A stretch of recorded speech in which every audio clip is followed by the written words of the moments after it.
What's going on, fam? This your main man, KCFL, King Self for Life, Wrestler Takes. Here to talk about the 5th anniversary episode of AEW Dynamite. First and foremost, let's go ahead and give TK and company a big old congratulations. They are here for the foreseeable future. They got the almost $1 billion plus deal. I think it's 100. Now, from what they said online, everybody was talking about 150. No, they said it's about 185 per year. And I believe they're going to be there for, I think it's 3 and 4th year is optional or something like that. But they are on max. Everything is on max, including the pay-per-views. Now, based off of what that wording is, because the shows like Dynamite and Collision will be streamed on max starting next year in January, if I'm not mistaken. Everybody was thinking it was going to be the same exact format, kind of like what WWE has with Peacock. Not so fast. Tony Khan and company say, you're still going to have to pay a little fee to watch the pay-per-views. Now, here's the deal. We have absolutely no idea how much that money is going to be. We don't know what the price is going to be because they said it's going to be a discount. I don't know. I would love for TK Cup, because from what I was told, shout out to my homeboy, Mr. Ariel, we had an in-depth conversation about everything. That's my ace, that's my ride, that's my homie. He the one that told me that as of right now, max is $20, if I'm not mistaken. So the pay-per-view discount, now we know how much we pay for the pay-per-views. It's already $50, right? He thinks that it's a possibility it might be $30. I'm hoping that that's cut in half and you only have to pay $15, which I don't mind paying $35. I have absolutely no problem. That's actually better than just paying $50 dang near every month. But I'm not Tony Khan. We shall see. We shall see. Because like I said, TK is TK. That's all I'm gonna say about that. Now, let's talk about it. The 5th anniversary. What I did like, let's take away what I like. I like the fact that this whole situation about what the clown Moxley and company is doing is that everything they're doing, somebody is calling the shots. That's letting you know who's coming. He ain't just basically taking people's spots because everybody upset about Darby and all this stuff. Ladies and gentlemen, I'm gonna call it the real truth about that situation. Do I think Darby Allin is AEW World Heavyweight Championship material? Absolutely. But I think, for me, I think he still has some growing to do. Now, like I said, I knew the moment that Moxley said he wanted to talk to that man, he basically was like, hey, I'm coming to take your doggone championship shot. Now, is Moxley the one that's going to retire Bryan Danielson at Wrestledream? No. I think Bryan is going to defeat him. The problem that a lot of people are missing is what the clown is Christian Cage going to do. Now, when the heck does he cash in? Because he cut a promo and talked about what he plans on doing. And prayers up to Luchasaurus. As of right now, Luchasaurus is dealing with pneumonia, from what I'm told. And also, Sammy Guevara got himself hurt again. They said he knocked himself out. I don't know what he did. I don't know. But they stretched him out. And it was at one of the Ring of Honor tapings. So prayers to him again. I'm like, man, whatever, probably an unnecessary spot, which is something that they definitely need to wind down on. But my whole intrigue is who the clown is going to retire Bryan Danielson. That's the whole point of this whole situation. Now, as for the matchup he had with Okada, a lot of people was clowning about the situation because, yes, the rules were silly as possible. Like I said, I already knew TK. I said either a draw is coming or he going to win flat out, whatever. So what they decided to do was, the rules was, you got to last 20 minutes, and if he lasts 20 minutes, then he won't lose the championship. So that was basically the whole deal. But he ended up getting pinned because of his former BCC brother. Because they came out of nowhere. Pac and Claudio, they came out of nowhere, caused a distraction, and cost the heel, of all people. They cost the heel. Now, he still did his heel thing afterwards. I beat the snot out of that man and walked off. He flicked the both of them off and walked off. Like I said, weird rules. Tony Khan with these weird rules. Even MJF was like, he read that thing back and forth, and he said, there's absolutely nobody that can comprehend absolutely what these silly rules are. I agree 100% with him. That's just Tony Khan just doing some silly stuff, because that's TK. Again, I'm thankful for AEW. I will always be thankful for AEW, because if it wasn't for AEW, I would not be talking about pro wrestling today. However, Tony Khan still be doing some of the most goofiest, clowniest, goofy booking decisions that don't make no type of sense. As for Dynamite, like I said, I'm intrigued about this whole situation because I want to know who the clown is going to be the one to take that championship and retire Bryan. That's the whole major. And then the rise of Yuta. Yuta's situation is a tricky situation because he's still running around with that trios champion. Even though his two trios tag team partners, they are gone. They are completely on heel mode. It's like there's nothing for him. Like he can try his best to quote unquote, do what they ask. But Bryan is his guy. Bryan that's the one. It used to be Mox, but once Bryan pulled up, he was emulating everything that Bryan was doing. So the whole deal is what's going to happen, because next week is going to be a tag team match. It's going to be Moxley and Claudio. Pac and Claudio versus Bryan and Yuta. So does Yuta turn on Bryan? That's the big question. I don't know. I have no clue. I don't know. I don't know. I really don't know. But like I said, that's the whole situation revolving around that situation with Marina Shafir coming out of nowhere as well. MVP trying to get Mercedes to join Hurt Syndicated. I believe that's the name of the game. Shelton Benjamin pulling up. The fans went berserk. Everybody went crazy. Ladies and gentlemen, the pieces are coming through one by one. They are coming. You got MVP, and then you had Prince Nana pulling up, talking, and Prince Nana wasn't shucking and jiving. He said, I ain't like the way how you was talking bull jive about me and Swerve. He said, oh no, man. He said, look, I'm not here for complaints, but you can holler at this cat right next to you. Next thing you know, that man pulled up drinking some doggone coffee. No, he took Prince Nana's coffee and started drinking on. I was like, dog, the entire arena out there in Pittsburgh went nuts. Ladies and gentlemen, I've been trying to tell y'all right now, if you give us the opportunity, if you showcase that we don't need to be buck dancing, if you allow us to actually be presented as if we matter, things feel genuine, okay, we're going somewhere. Like I said, kind of going somewhere. What I think is going to happen, I think we're going to get Swerve and Bobby at Wrestledream. I could be wrong, but I think that's where we're going. I think that's where it's leaning up to.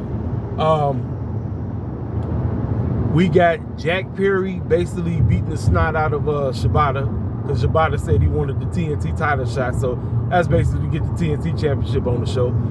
Private Party actually getting pushed, which is actually what I absolutely cared about. I've been asking for these boys to get pushed for the last 5 years, and they've been stuck in Jobberland. They've been doing some of the most insane, dumb stuff that don't make no sense. Finally, they got new music too, which I actually like the new theme song they got. I say it's about dang time. We've been asking for them to finally get the just due that they deserve. It's time. Them versus the Young Bucks, give it to me. I don't know if they're going to win the match at Wrestledream, but give it to me, because they're going to have a doggone 6-man tag team match this coming Friday night. Now, as for who should win, man, I don't know, man, because you know the script. We're in the day age where champions get pinned left and right in non-title. I mean, that's just the foregone conclusion. That's just something I'm just going to have to deal with as much as I can't stand it. If Private Party of them is not winning at the pay-per-view, I guess they go over. I guess they go over on Rampage, I guess. The women's situation. The women's situation is a dicey situation. It's very dicey because a lot of people was kind of like, well, okay, Mariah kind of doesn't really have anybody to go against her right now. I said, well, they had Mina. Mina been pulling up. Mina been all over the place. You had Mina actually chilling with Tony. I'm like, Tony Khan, boom, there it is right there. There it is. That's your matchup for Wrestledream. No, Tony Khan said, hey, Willow, come on.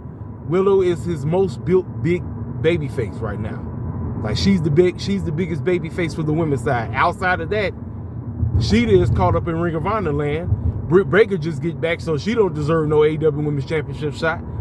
And a lot of people was like, well, what about Chris? Chris is a heel. This is where we find a very big problem concerning the women. Tony Khan has way too many heels for the ladies right now. He doesn't really have any baby faces built up. My girl Queen Automata is just getting her feet wet. She's just getting started. You're starting to see a whole lot more, which I'm cool with. I'm actually on page, and I'm on the I'm really on for her getting pushed. I want to see it. But she's just getting started, so she doesn't deserve it. First of all, she already went against it. You seen it. We saw it on Dynamite. A lot of people was crying about the matchup. So you know she wasn't going to get no more shots. I told you, Mina was sitting right there. And, I mean, Jamie Hayter's stuck playing around with Saraya. You could have had Jamie Hayter being built up to potentially go against it. If you didn't want to do her and Mina right now, Jamie Hayter is fresh. Jamie Hayter she's done. If she's done with Saraya, she could have easily came out there and said, hey, I want a shot. I want to face you. Then Mariah would have said, okay, go against somebody this coming on Dynamite or Khalid, whatever. And if you win, yeah, you can face her or something like that. You know, pique people's interest. That's all we're asking. You gotta pique people's interest, man. My homie was telling me, he said that the major things about what's going on. He's happy that they got the deal or whatever, and he's excited about all the situations that's concerning us, the black wrestlers, whatever.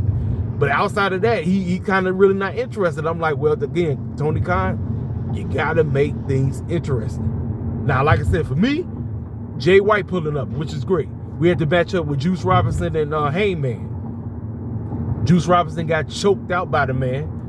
He got choked out, and then Jay White came out to a huge pop. Jay White as a face, this might work. Him versus Heyman, you already know. Put it in. Now, Darby cut a promo about him constantly keep failing over and over and over again. And he was the AEW World Championship matchup in his backyard against Bryan Danielson was right there, and he lost it. And he reminded himself about a current situation, well, not a current, an old school situation that happened when he was young, and he was on a school bus, and these three kids was bullying him. They was spitting on the back of his head. And they said, what the F you gonna do about it? And the man had pulled out a knife, pulled out a shank like he was ready. And he said, well, I guess I'm gonna get my behind kicked. But at least he stood up to him. And he's actually putting Moxley in the squad in that same place. You know, in other words, standing up to the bully. But since he can't, quote unquote, go up for the AEW World Championship shot, he's putting out an open challenge to anybody to pull up at Wrestledream. I have no clue who he's going against, but there's your matchup. I don't know who it's going to be, but I guess that's the intrigue part. Now let's talk about it. Will Ospreay, Ricochet. Tony Khan, again, you know how he does. We know how he books. TK books the match before the pay-per-view. That's basically how he does things. If you've been peeping how he books, that's what he does. And so, what they did, I thought it was solid. I thought they did a good job. But again, it's about the build-up. That's what a lot of people is crying about. So many people in the IWC is crying about the fact that Tony Khan just, hey, we're doing the matchup. And so, when the matchup happened, they end up as a double count out. Because you know TK, you know the script. When you can have two cats who can't lose against one another, you got to find a way to have some kind of draw. They double counted. The fans were mad. Everybody was like 5 more minutes, so they gave him 5 more minutes. But those 5 more minutes got interrupted by my man Takeshita. Takeshita came out of nowhere and beat the brakes off of both of them. So let you know we got a triple threat coming. Now the triple threat tells me that that man might absolutely go over. Now, a lot of people was wondering how come they going away from the feud between him and Okada. I think they're doing that somewhere down the line. But this whole situation about Will Ospreay not getting along with Don Callis' squad and Kyle Fletcher being in the middle of the whole situation. So you knew with Takeshita coming out of nowhere, going in, quote unquote, going into business for himself, somehow, some way, Don the Clown is going to be the reason why Takeshita, or it could be a togetherness of Kyle Fletcher and Don Callis working together to quote unquote screw over Will Ospreay at Wrestledream. Because like I said, that's what I'm going with. I'm going with Takeshita to get it, but it's gonna be some kind of devious means or something like that, you know. What else transpired on this show that was of importance? Yeah, I told you about everything that happened in the main event. I told you how that went down. Oh, Britt Baker versus Serena Deeb was absolutely a very good matchup. Britt, listen, she's been on hard times right now. They been coming at her. They said she been trashing the ring and she ain't really been bringing nothing to the table. But her and Sabrina, listen, they did work. Serena and them did work. They did work. Serena actually brought her to a very good matchup. I was absolutely pleased with what I saw. Now, Mariah May was out there watching as if she was scouting something. Like I said, the whole situation about her, then you had her talking bull jive about Willow, which again, like I said, Tony Khan needs to figure out a way to get more female baby faces built up right so she can have credible foes. Because again, this is where he falls into prey. Every time somebody win a championship, especially when it's the heel, he has a hard time trying to find credible foes for said heel. And that's on Tony Khan. We got to blame Tony Khan. Like I said, we got to call a spade a spade. I'm not finna sit up here and chuck and jive for this fool. Like I said, you got fools that sit up and deride everything Tony Khan does and say everything he does is great. You got the wrong one. I call a spade a spade. I keeps everything mutual. I tell you what I like and I tell you what I don't like. You know what I'm saying? But like I said, we got I want to say we close to about 9 matches out going into Wrestledream. Now, we got 4 of them that's official, but we close to 9. And like I said, you have Mercedes out there with Camille, MVP, quote unquote, giving her a business card or whatever. So I guess they trying to get her to get down with this group or whatever. But like I said, it is what it is, man. Like I said, I'm trying to think, is there anything else that I need to speak on concerning AEW right now? No, that's it. That's it, ladies and gentlemen. Like I said, I gave you my honest thoughts about the doggone subscription situation concerning Max. I told you what I'm liking. Like I said, it's a lot of things going on. They got a lot of things transpiring right now. It's just you got to pique people's interest. You had to. And again, that comes from telling better stories. That's basically the name of the game. That's it. But outside of that, man, I thought Dynamite was a solid show. You know, it was not a blow-away show. It should have been, but it wasn't a blow-away show like the hardcore AEW shields are trying to say right now. But like I said, overall, it's getting us to the next week. That's all I ask, is just get us to the next week. Do a better job of telling better stories, and that's it. You know, you always gonna listen. AEW always gonna give us great wrestling. That's just how the game works. Like I said, you had Private Party. They went against, I forgot those dudes they went against, and they actually got the win, which was great because I've been asking for them to get victories for a long time. So I was happy about that situation. Like I said, it's good to see Jay White back. He got the pop, beat the snot out of the doggone Hangman, which you know that's the matchup we getting. So that's it. Like I said, all we need right now to be added is whoever Mercedes is going to be dealing with. That's it. Mercedes, if Swerve and Bobby Lashley are going to be going at it, and then it's probably one more match. But outside of that, that's it, y'all. So I'll talk to y'all cats later. This your main man, KCFL, King Self for Life Wrestling Takes. You know exactly what to do. Hit the comment section up. If you're new to the channel, feel free to subscribe. Make sure you hit that like button. And I will talk to you cats later. Holla at your boy.